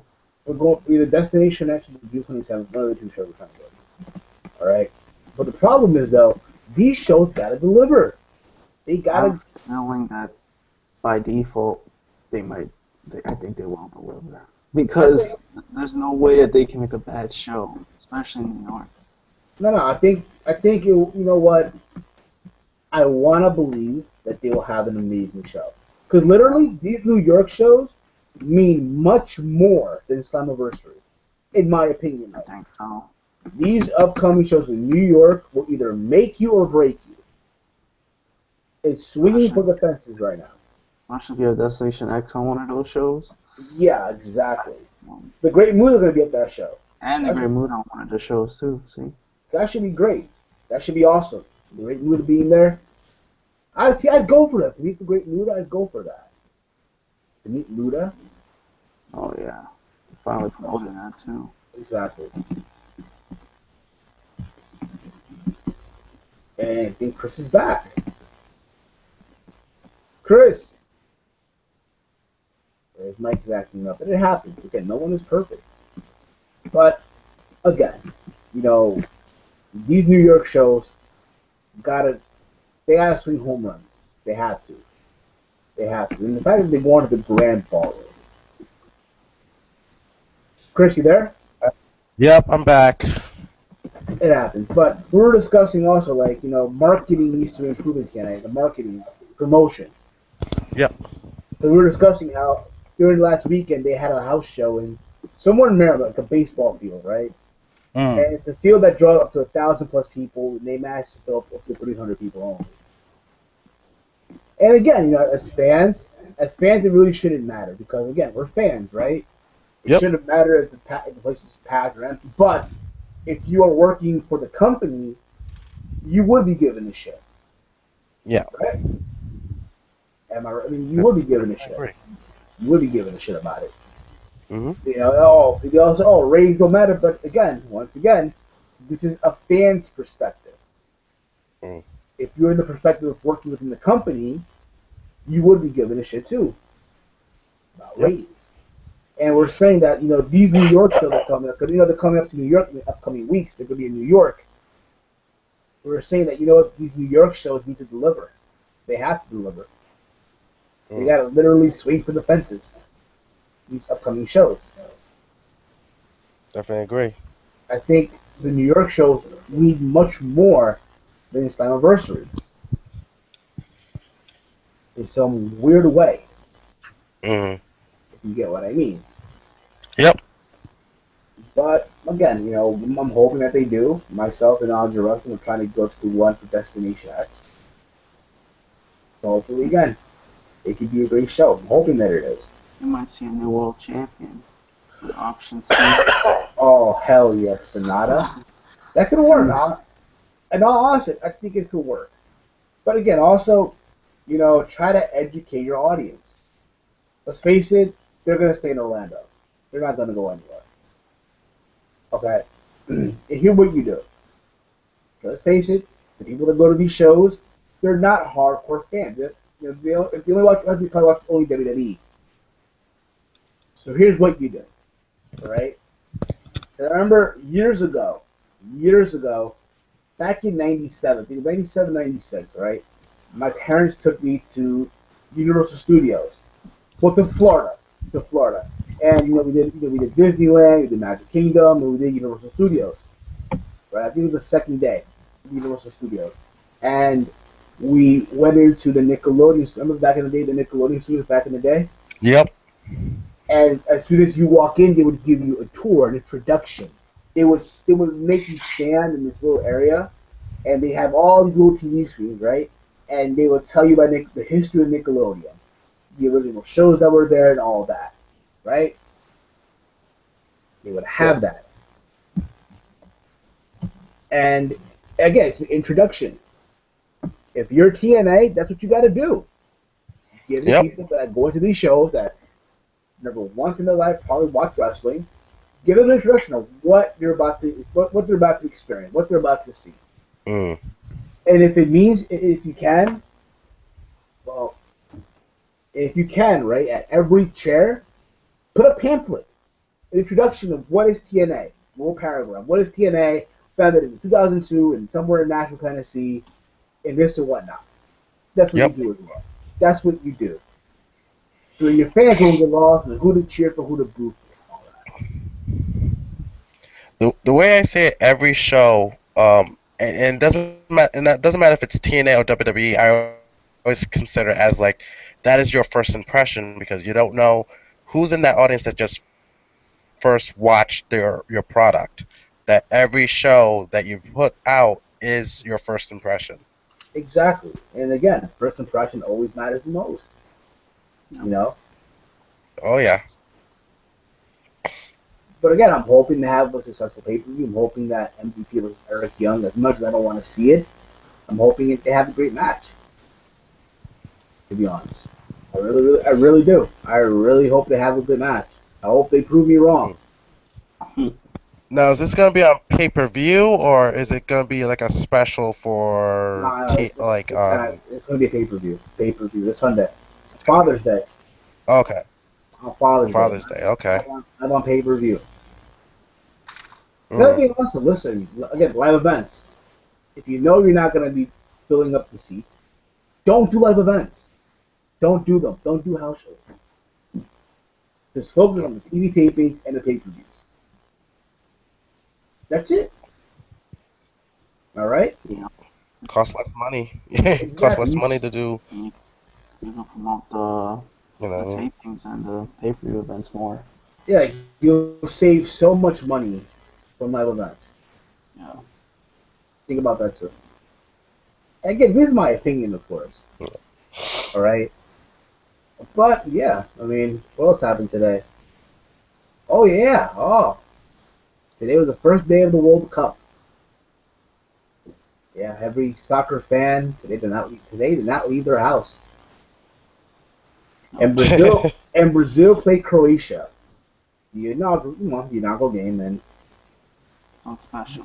there's controversy. There's controversy. Apparently, the referee gave a penalty kick for Brazil. I will be honest. I rewatched the play, and yeah, I did think it was cheap. It was flop. It was a flop. Yeah, it was a flop.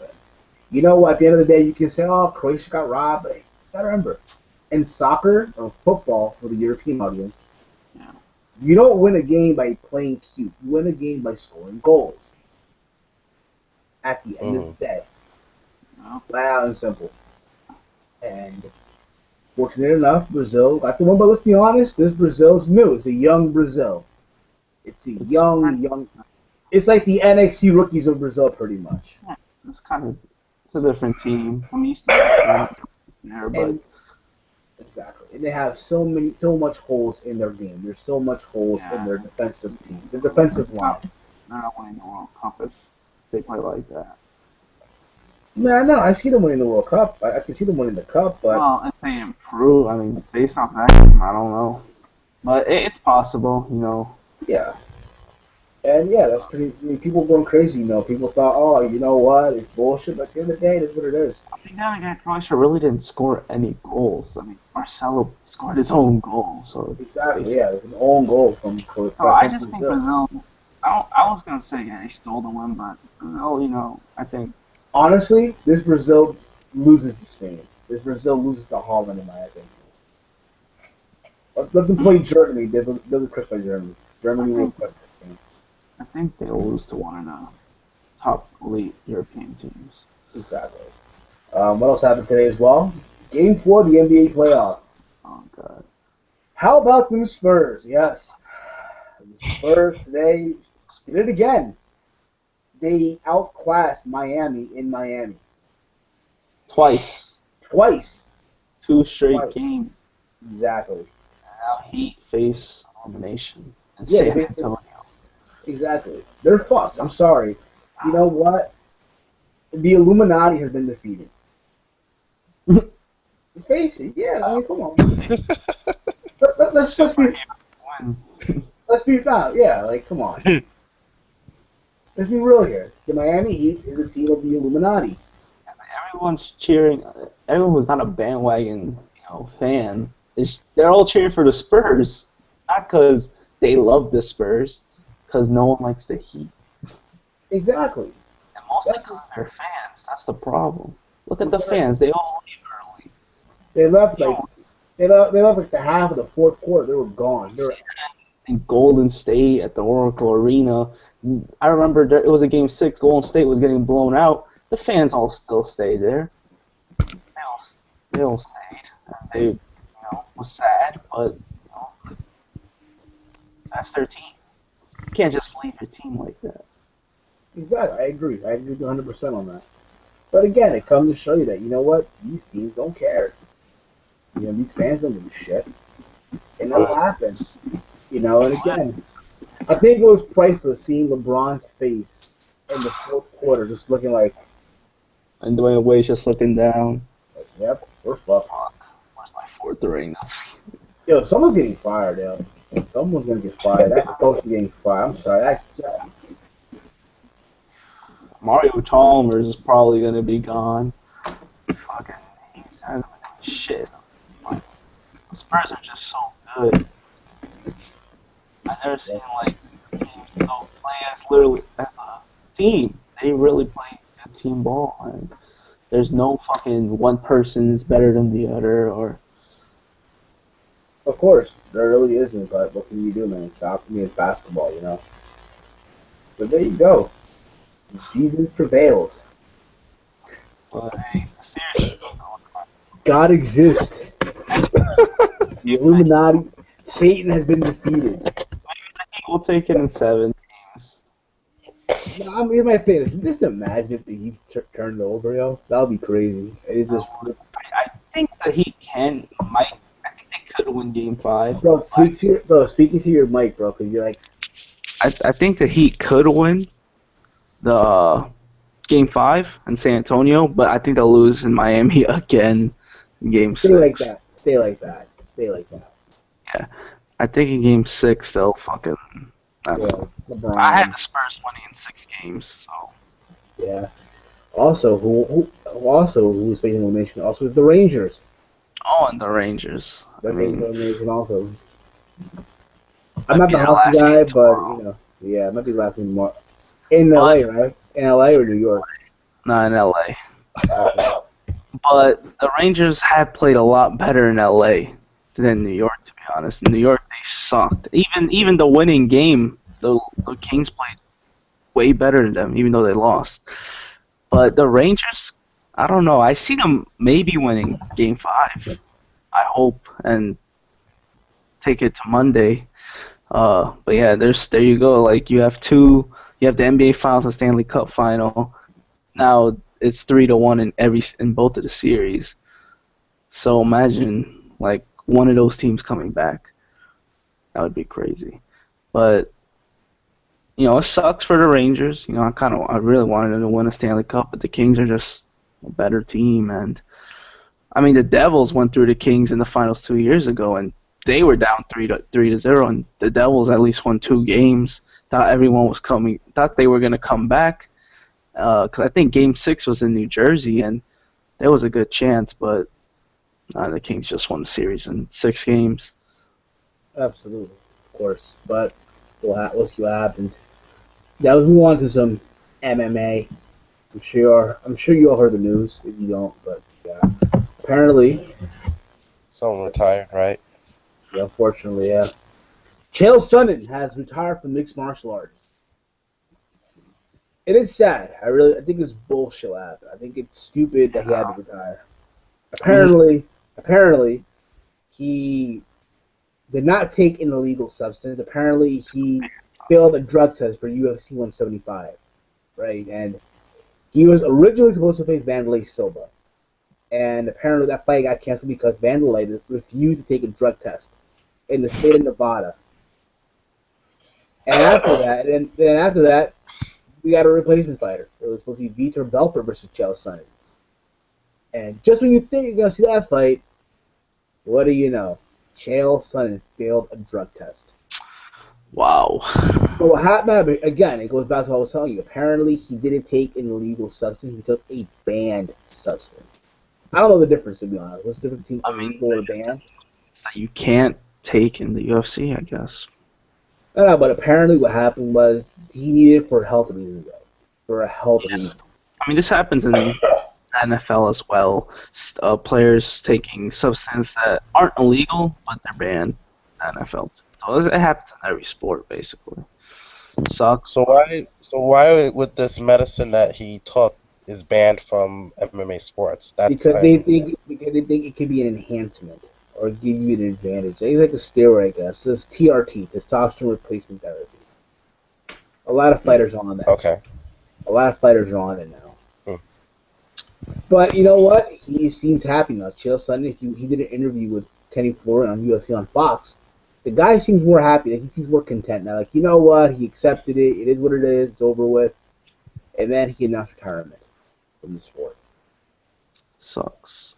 But honestly, though, I don't think he'll be done with the UFC. I think he'll be more like a color commentator, like a news anchor, if you will, Yeah, that should be cool. for the UFC. So I think he'll still be in the company. Was that Chris? No, I was gonna ask. But I haven't really followed his career. How was his career in the UFC and MMA? I mean, he's a great wrestler. He's a great fighter too. He's entertaining, good trash talker. Yeah. You know, his biggest claim to fame will always be he was a guy to give Anderson Silva a run for his money. Oh yeah. At UFC 117, he almost beat him. Literally, for 5 rounds, Chael Sonnen was beating the shit out of Anderson Silva. And just when he was about to win the strap, Anderson Silva off his back gets a triangle choke. And there you go. Crazy. It was crazy, yeah, it was crazy, but what can you do? So that's the GOAT. Yeah, at that time you would think that Anderson Silva was invincible, but I mean, not here's the really. thing Not about it. really. Here's the thing about it. Every fighter, and this is in all kind of sport, like it will be kickboxing, boxing, MMA. Every fighter, or every Right. athlete in this, every athlete goes to that stage where you know what, you're just not the same athlete anymore. It's like I'm sure with you, like when you do wrestling, when you wrestle people, I'm sure you wrestle people who were veterans. I'm assuming, right? Yep. Who at one time were amazing. This guy was amazing. This guy was the shit. And now you're wrestling him. It's like, damn, but what the fuck happened? You know what I mean?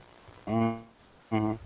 It's like these wrestle conventions where they put a poster up of wrestlers how they look back in the day, and you think, oh my god, But when you see them, it's like, damn, what the fuck?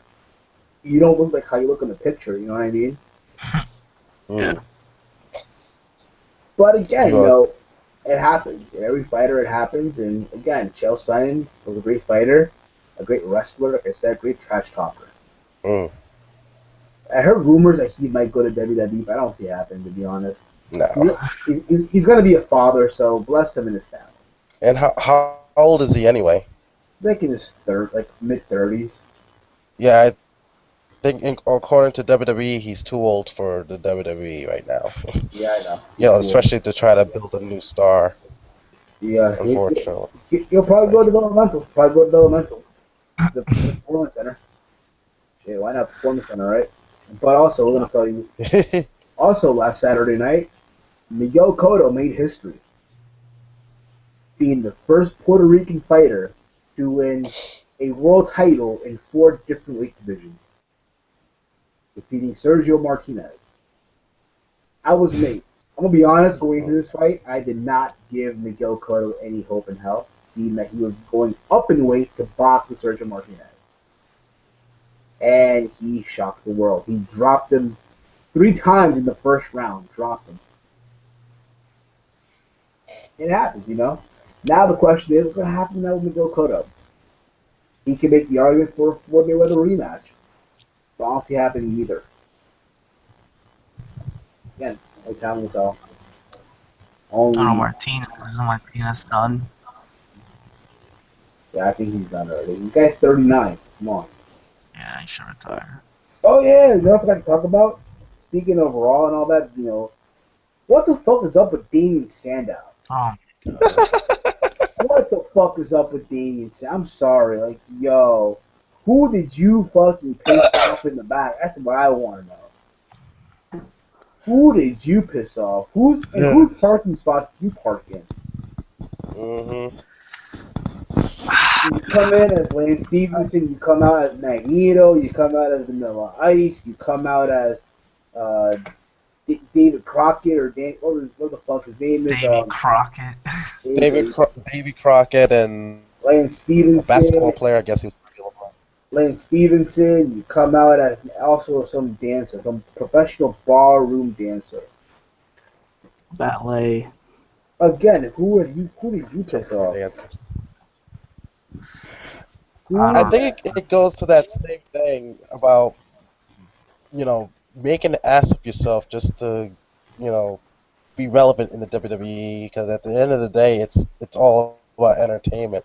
I mean, not saying that him being the intellectual savior of the masses was not entertaining because I loved that gimmick. Ever since he started doing his vignettes, it was just awesome. I was captivated. But then, for some odd reason, he's like in low card hell right now and stuff like that. Exactly. So, but I kind of noticed he's actually having fun with it. If you can, if you see his face, I don't know if he doesn't seem all depressed about it. He's actually making a go with it, and if it's a rib, he's making it work.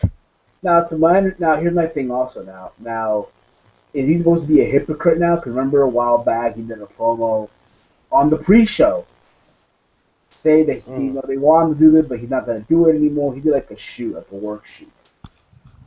So in a way, that make him a hypocrite. I don't even. It might make him a hypocrite. But who knows really? Or I think they were trying to go for it, and maybe they dropped that storyline and just went with him dressing in different costumes and stuff. Because if you think about it now, when you hear the name Damien Sandow now, you kind of wonder what is he gonna dress as now. You know what I mean? It kind of makes you wonder, kind of makes you guessing and stuff. So, Exactly. Yeah. like I said, I think he's making the best out of it. And as you heard, the fans were actually saying, "Let's go Sandow, let's go Damien." During that match where he was that ballroom dancer. Yeah. Also, Bo Dallas. Can you agree that he has the shittiest finish in all wrestling? The Bo Dog. The Bulldog. Has to be the Oh my weakest. God. The weakest finisher in wrestling. Where did I begin with Where did I begin with this guy? The freaking Bulldog finisher. I don't mind the Bulldog at all. It's the character I'm kind of like scratching my head with. It's his character is what I'm kind of. I get what the character's all about. It's just every time I hear him talk, I just want to strangle him and say, "Shut the fuck up." It's funny. Someone Like, was telling me, seriously. right? Someone was telling me at work, right? Oh, that Bo Dallas his finisher should be a submission move because he can encourage people not to quit. Oh, wow! That would be awesome. That should be He should do that. I agree. Yes. That should be a fucking Like, Bo don't Dog. quit, don't tap out, and they tap out anyway. Exactly. Don't quit. Oh my God, that's an awesome idea, man. It should be. Yeah, that should be the finisher, but it's not. Because people are fucking lazy. These people are, they don't get it. You know what I mean? They just wanted to have some weird finisher. Exactly. What, he could use that DDT they used to do now. Right. The problem is, he can do it now because Drew is gone. So I mean, He could do it. Drew McIntyre still. Well, he's gone now. So he can use it. Yeah, You know Drew's what I mean? gone, so. Yeah, I mean, yeah. But yeah, I definitely think a submission hold would be best for him because as he put in a submission hold, like you said, he can just try to encourage them, don't tap out, don't give up, and then once they give up, he goes on the mic and says like, "You're not a believer, because you gave up, but you can be one day if you just believe," or something like that. I think that would be money right there. You know what I just noticed right now, right? I'm wearing a Kevin Steen shirt right now. Mr. Wrestling. Look at Look at this. It's funny, right? Yep. Because apparently, I'm sure y'all heard the news. Kevin Yep. Steen is signed with WWE. Yes. Yay! I'm very happy for the guy. Me too. Very happy I'm for him. absolutely happy. I find it sad how people want to shit on it. Oh, he's going to get buried. He's going to do this. He's going to do that. You know, he's going to be lost in the shuffle. Oh my god. Here's my thing, right? At the end of the day, everybody goes through NXT. I don't care who you are. I don't care where you've been. I don't care who you wrestle. You go through developmental. That's Yep. the must. And Not now, for Sin Cara. Yep. yeah, not for Sin Cara, but No, you know. it was a must for him, But again, now with the WWE Network, there's that exposure of NXT now through the network. You know what I mean? And again, you know what? I'm happy for the guy. I'm hoping everything goes well for him. Even though I do feel that they will give him the Shane Douglas gimmick in WWE, the Dean Douglas gimmick, and if he ever does, I do see happening. I do see them giving him the Dean Douglas gimmick. I see that Right. too. at least he's with the company, with the WWE. You know, he deserved it. Yeah, exactly. He does. Exactly. He I'm glad they deserves saw it. something in him because definitely impressed people while he was at those tryouts. Exactly. And it gets me down. People want to say, oh, he's going to get shitted on, he's going to get buried, he's going to do this, he's going to do that. It's gonna make a lot more. How do you know? Like, do you have a crystal ball and it tells you what's happening? Like, no, it does not. Maybe based off several big men in the past. That's why like the Brodus Clays and All right, but I mean, this guy's not Brodus Clay. He can't be a Funkasaurus. yeah, I know. No. Kevin Steen can't be a I think- Funkus. What I think also a lot of fans are concerned about is, and I've noticed this with a lot of indie fans, is they care about the moves. Like, oh, he has a lot of moves. And I think they're also concerned about that most of his move set is going to be cut down Yeah. when he gets to the WWE, when he actually gets into the Absolutely. roster. I mean, there's some of his moves that he's definitely not going to be able to do in the WWE. Absolutely. You know, mostly that requires the neck. The package power drive will be gone. That's a Yeah. fact. Yep. The F Sync, his original F5, will be gone. Yeah. This move right here, the running cannonball. That's gone. No, it might still be in the company. It might. Yeah.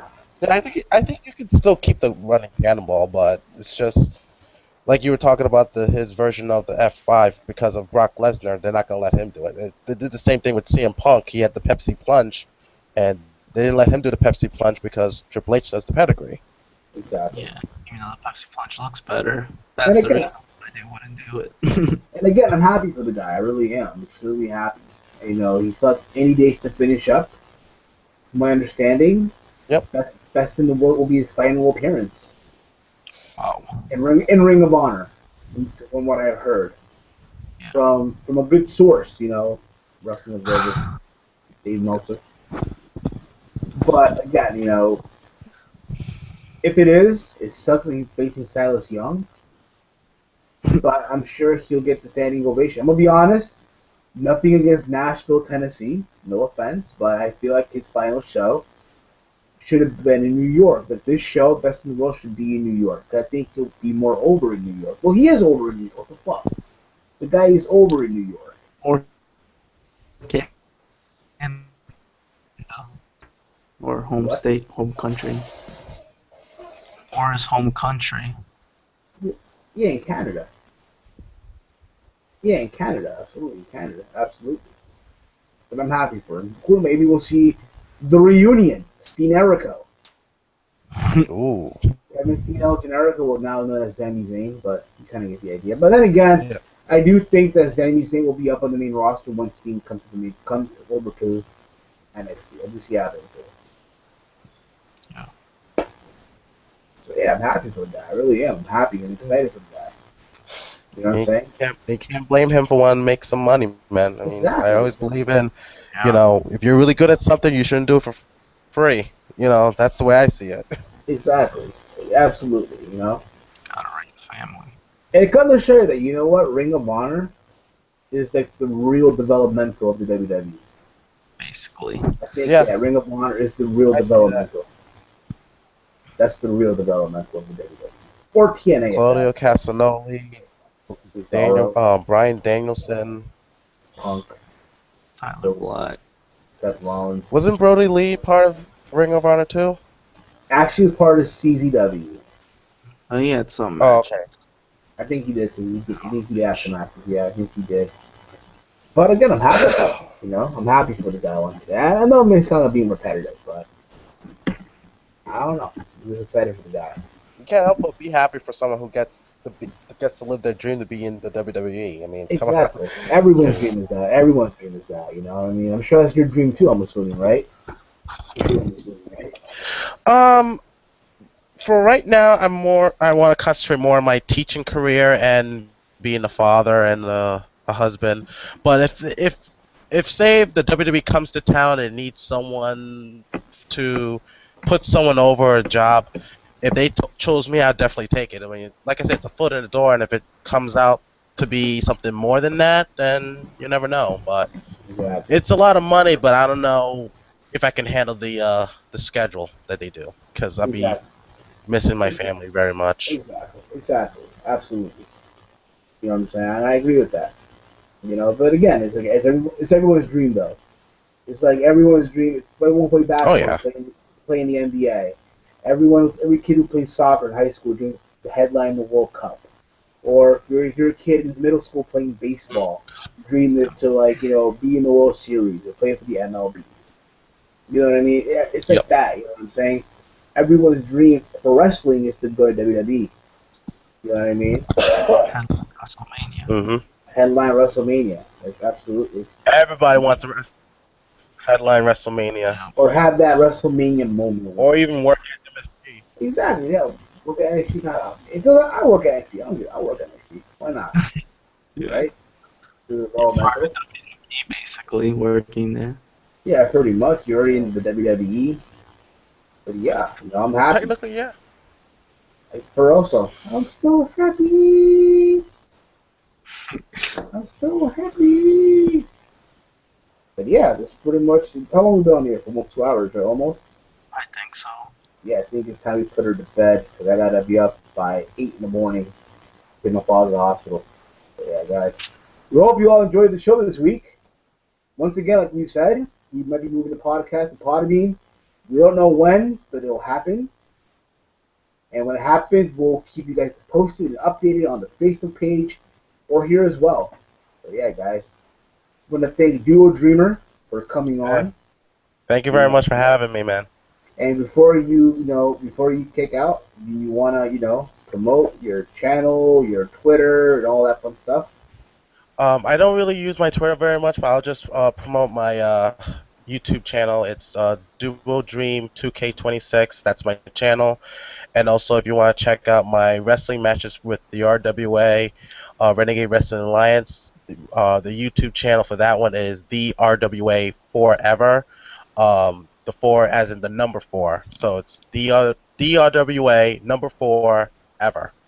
So Correct, guys. Thank you a once lot again. of great guys. Even we also have the current FIP and CCW tag team champion JT Dunn in our roster too. So That's awesome. that's something to look forward to. He's part of the Juicy product with David Starr, and we have a lot of good rosters out there. He's just a couple of them. So anyway, but again, thank you, Heel Steven, and it's good meeting you, Walter.